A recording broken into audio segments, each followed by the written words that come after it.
Welcome to Kenton Teaches. Enjoy the video. You start right now. Grab an OTG adapter and a standard USB mouse plus a charger. Plug OTG into the phone, then plug the mouse in. The cursor appears even if the touchscreen is dead. Once done, make sure the phone is powered and visible signs like vibration or LED indicate it's awake. You're using the mouse because it emulates touch. This bypasses the broken digitizer. Do this immediately. It's the only reliable way, without prior USB debugging.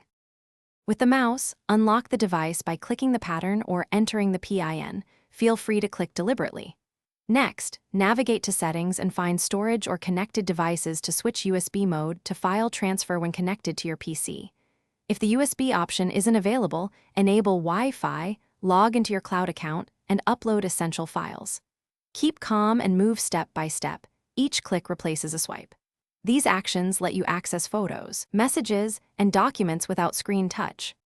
Once file transfer is active, connect the phone to your PC and copy folders like DSIM and downloads. Alternatively, upload to cloud storage from the phone.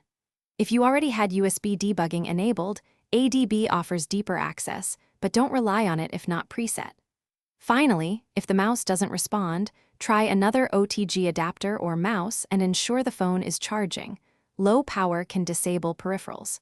If nothing works, seek a professional repair to avoid data loss.